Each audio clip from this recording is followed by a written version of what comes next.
गुरु ब्रह्मा गुरु विष्णु गुरुर्देवो महेश्वरा गुरु साक्षात् परम ब्रह्म तस्मै श्री गुरुवे नमः। ओम नमो ब्रह्म दिव्यो ब्रह्म विद्या संप्रदाय कृतभ्यो वंशभ्यो महद्भ्यो नमो गुरुभ्यः।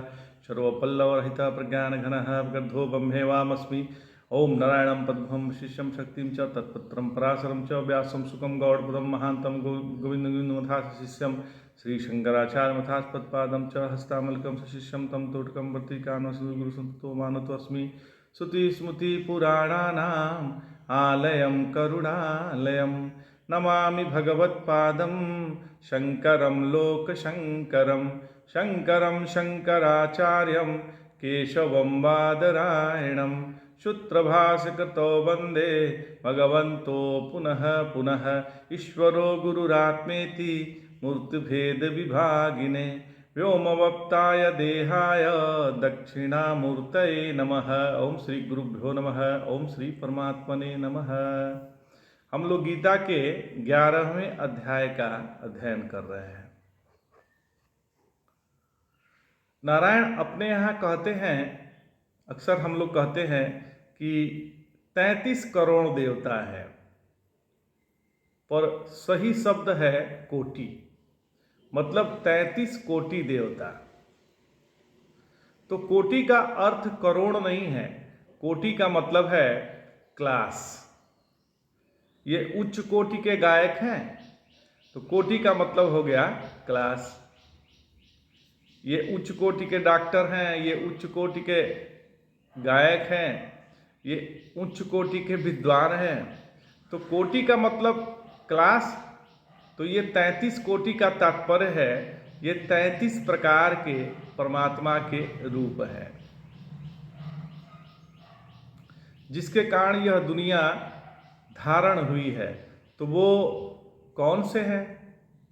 तो भगवान उसी को गिनाते हैं। पश्यादित्यान, मतलब 12 प्रकार के आदित्य हैं। 12 प्रकार के पश्चादित्यान माने 12 प्रकार के आदित्य हैं। आदिति के जो पुत्र हैं वो 12 हैं, तो 12 हो गए आदित्य। उसके बाद वसु, 8 वसु हैं।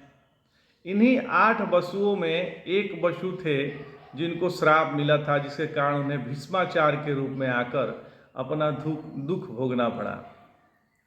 भीष्म को तो आप जानते होंगे, महाभारत में भीष्म। तो नारायण हम जो समझते हैं, हम समझते हैं न कि मियाँ बीवी बच्चे माता पिता भाई इत्यादि ही संसार है, पर इतना छोटा संसार नहीं होता महाराज। संसार यानी जगत। जगत का अर्थ है भूर्भुवः स्वः मह जनः तपः सत्यम।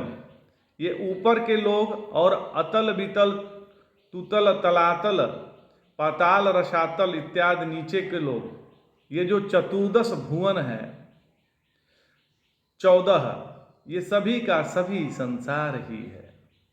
संसार किसको कहते हैं? जो तो जहाँ इच्छा की पूरी कामना हो, यही एकमात्र जीवन का लक्ष्य हो कि अपनी इच्छा का पूर्ण करना हमारा जीवन का लक्ष्य हो, वही संसार है। तो उस अनुभूति के क्षेत्र में, उस अनुभूति के क्षेत्र को संसार कहते हैं। हम किसी भी दुनिया में रहें, केवल हमने अपनी इच्छा की पूर्ति करना, यही हमारे जीवन में जाना है, और कुछ नहीं जाना। यदि आपको अपनी जीवनी लिखना हो तो एक लाइन में क्या लिखेंगे? तो बहुत चिंतन के पश्चात यही निष्कर्ष निकलेगा कि बचपन से अभी तक हमने अपनी इच्छाओं को पूरा करने का प्रयास ही किया है और कुछ नहीं किया है। कुछ तो इच्छा पूर्ण हो गए, कुछ अधूरे रह गए। तो जहाँ तहाँ इच्छा का साम्राज्य जहाँ तहाँ भी है, वह संसार है। तो स्वर्ग भी संसार ही है, क्योंकि स्वर्ग में भी इच्छा रहती है। जब तक हमारा लक्ष्य अपने को इच्छाओं से दूर करना नहीं होगा, तो अध्यात्म पे प्रवेश करना आरंभ नहीं होगा। हमारे लिए अपनी इच्छा की पूर्ति ही करना होगा। इसलिए हम स्पष्ट समझ लें कि जीवन में अपनी इच्छा की पूर्ति करना यह अध्यात्म नहीं है महाराज।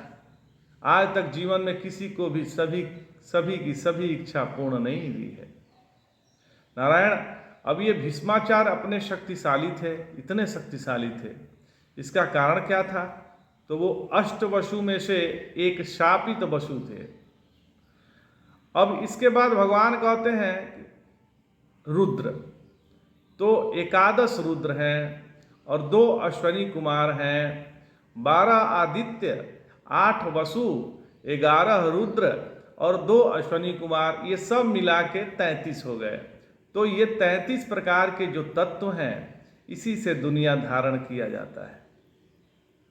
भगवान कहते हैं कि जो संपूर्ण जगत को धारण करने वाली ये 33 कोट शक्तियां हैं, वे सभी के सभी मुझ में ही है, उसको तुम देखो।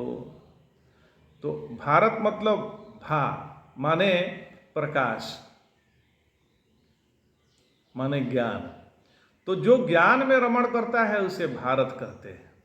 भगवान कहते हैं बहुन्य दृष्ट पूर्वाणी पश्चाश्चर्याणि भारत, और अनेक आश्चर्य जो तुमने अभी तक देखे नहीं हैं वह तुम मुझ में देखो।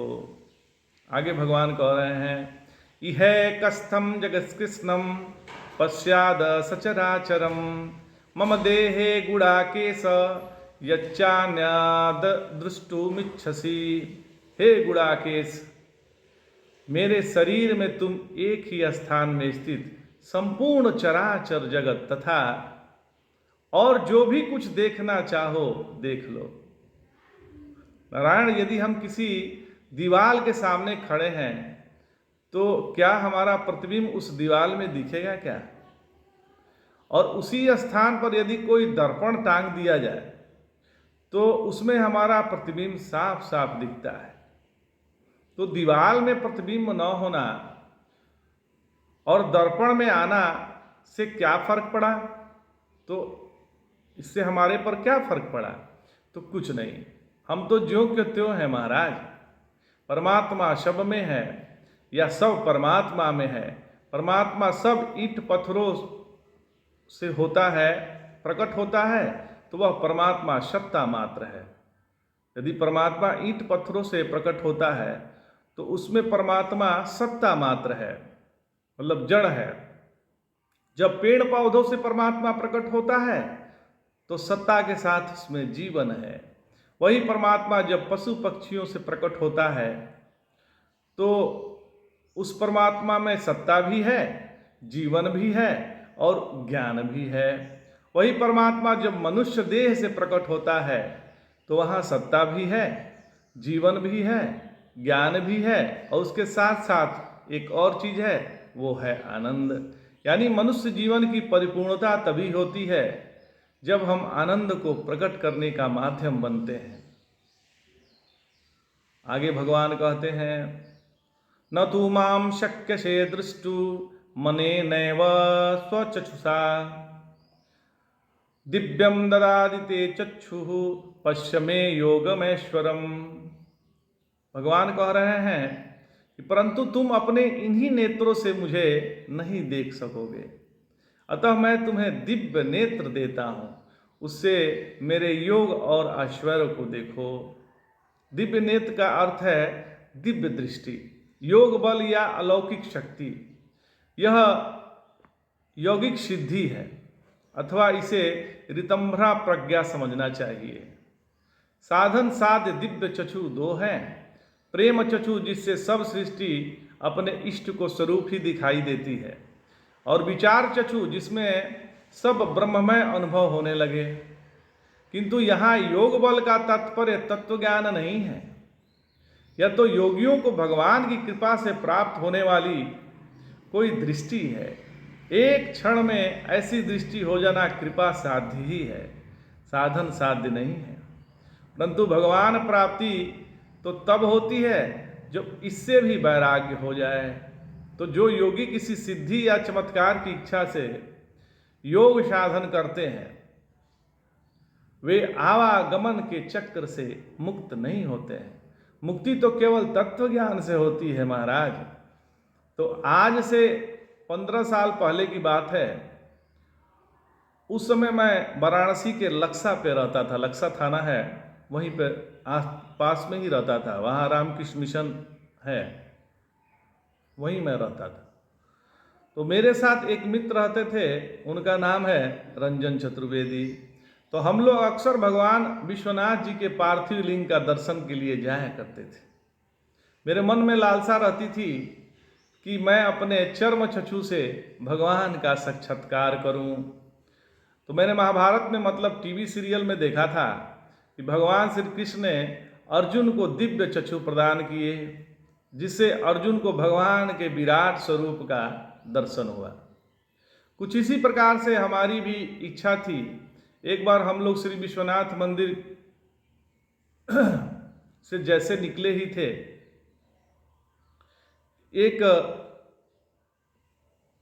जैसे वहां से निकले थे तो एक महात्मा जी के दर्शन हुए। हमने महाराज जी को प्रणाम किया और उनसे पूछा कि भगवान, यह दिव्य चक्षु क्या है महाराज, जो मुझे मिल जाए तो मैं भी भगवान के विराट स्वरूप का दर्शन करूं। तो स्वामी जी बोले कि बेटा, एकाग्रम मन एव दिव्यम चक्षु, एकाग्र मन ही दिव्य चक्षु है। तो दिव्यम ददाति दे चक्षु पश्चिमे योगमेश्वर, भगवान कह रहे हैं कि मैं तुम्हें दिव्य नेत्र देता हूं, उससे मेरा योग और ऐश्वर्य को देखो। भगवान ने द्वितीय अध्याय से 6वें अध्याय तक हमारे जो दिमाग में गंदगी थी उसको अपने उपदेशों द्वारा सफाई किया। फिर 7वें से 10वें अध्याय तक अपने मन को विचार करने की प्रक्रिया बतलाई, यानी भक्ति सिखाई। भक्ति का मतलब रोना धोना नहीं है, भक्ति का मतलब है योग्य प्रकार से विचार करना, उसको भक्ति कहते हैं। और जब उन्होंने भक्ति का प्रकार बतलाया तो अर्जुन के मन में जिज्ञासा का उदय हुआ। जिसके अंतःकरण के द्वारा जिज्ञासा जागृत होती है वही अंतःकरण शुद्ध है। और फिर अर्जुन जिज्ञासा जाहिर किया कि मैं आपको कहाँ कहाँ देख सकता हूँ। तो भगवान ने 72 जगह बतलाया कि मैं इसमें हूँ। अपने 72 विभूतियों को उन्होंने बताया। और यह जब भगवान ने बता दिया तो भगवान आखिर में कहते हैं कि सभी का सभी मुझ में है। अब ध्यान दीजिएगा, स्वर्ण कहता है कि सभी आभूषण मेरे में है, सभी आभूषण मुझ में है। तो कार्य एवं कारण से हमेशा कारण और कार्य के संदर्भ से ही सिद्ध होता है। जो कार्य के रूप में प्रकट होता है वो परमात्मा, और जो कार्य के रूप में प्रकट नहीं है वही अव्यक्त परमात्मा। माने एक ही परमात्मा कारण और वही परमात्मा कार्य है, इसलिए परमात्मा कार्य कारण से परे है। उस बुद्धि से जगत के साथ व्यवहार करना, उसी को कहते हैं दिव्य दृष्टि।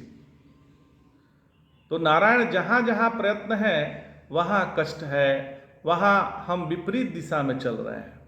जिस दिशा में नदी बह रही है उस दिशा में यदि हम तैरना शुरू करें तो कोई प्रयत्न करने की ज़्यादा आवश्यकता नहीं पड़ती है। यदि नदी की प्रवाह के उल्टा जाना शुरू करें तो परेशानी होती है, परेशानी के सिवा कुछ भी नहीं मिलता। तो बचपन में बुढ़ापा की तरह जा रहे हैं,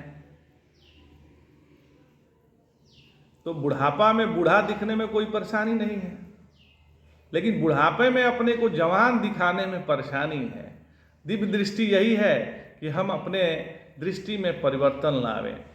यहाँ पर एक और हमें महत्व का सिद्धांत समझना है।